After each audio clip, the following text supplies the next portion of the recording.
3 leg పీసులండి. ఒక్క 5 నిమిషాలు మాత్రమే, మనం ఏ వాటర్ వేసుకోకుండా బాయిల్ చేద్దాం. అలాగా ఆవిరి బాయిల్ చేస్తారండి.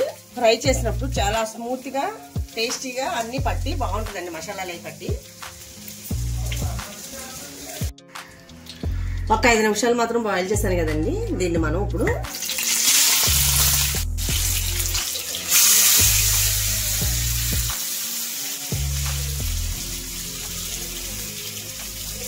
ఇది మీడియం ఫ్లేమ్ లో మాత్రం పెట్టుకొని వేసుకోవాలండి.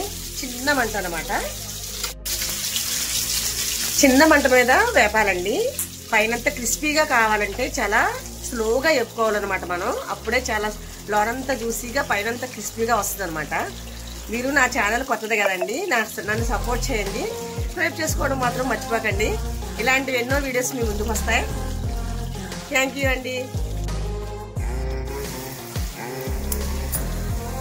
లెగ్ పీసులు రెడీ అయిపోయాయండి.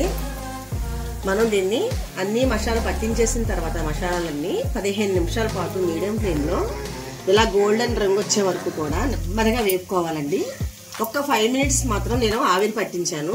ఆవిరి పట్టించడంలో ఎలా అంటే అది చక్కగా పచ్చివాసన అనేది రాకుండా లైట్గా బాయిల్ అవుద్దండి. ఇదిగోని చూసారండి, సూపర్గా అయ్యింది. ఇలాగా పైనంతా క్రిస్పీగా లోనంతా జ్యూసీగా చాలా బాగుంటుందండి.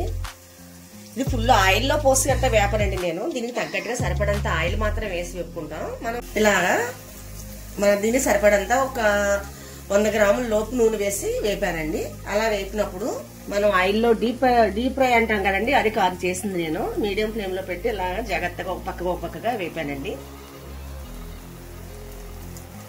సూపర్ వచ్చిందండి.